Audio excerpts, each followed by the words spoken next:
और देश से बाहर अगर आप देखें, विंस्टन चर्चिल जो इंग्लैंड के प्रधानमंत्री थे, द्वितीय विश्व युद्ध में उनकी नीतियों के कारण ब्रिटेन की जीत हुई।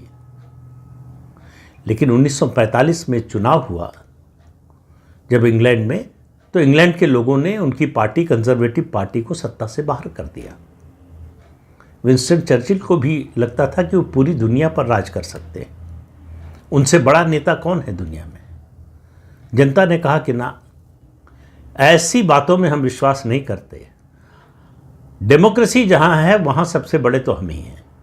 यही हाल जाम्बिया में केनेथ कोंडा का हुआ, अमेरिका में जॉर्ज बुश सीनियर का यही हाल हुआ, और इंडोनेशिया में मेघावती सुवर्णपुत्री का हुआ। ये ऐसे नेता थे जो अपने को अपराजेय समझने लगे थे, अरविंद केजरीवाल की तरह।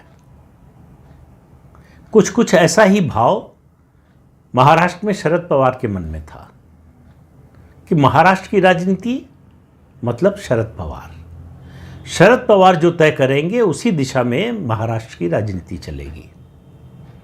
हरियाणा में हुड्डा परिवार को ये गलतफहमी हो गई, ये अहंकार हो गया कि हरियाणा की राजनीति पर हम कंट्रोल करते हैं, उसका नियंत्रण हमारे हाथ में है। तो कांग्रेस की इकाई का नियंत्रण करते करते उनको लगा कि वो पूरे हरियाणा का नियंत्रण करते हैं। जनता ने उनको बता दिया कि किसका नियंत्रण है।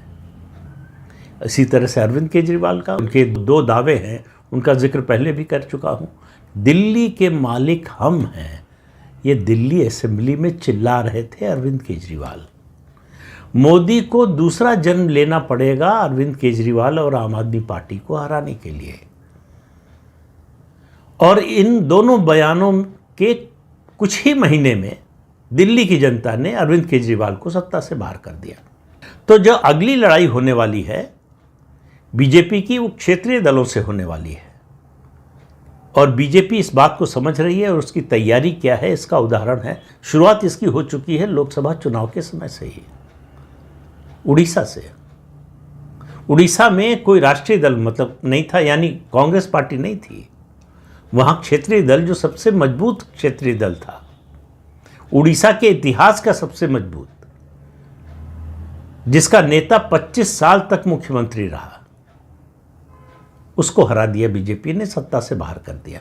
इसी तरह से महाराष्ट्र में 3 दलों का गठबंधन, जिसमें 2 क्षेत्रीय दल, उद्धव ठाकरे की पार्टी और शरद पवार की, एकदम जिसको माफिया के बारे में उत्तर प्रदेश के मुख्यमंत्री योगी आदित्यनाथ ने कहा था मिट्टी में मिला देंगे, तो महाराष्ट्र में इन क्षेत्रीय दलों को भाजपा ने मिट्टी में मिला दिया।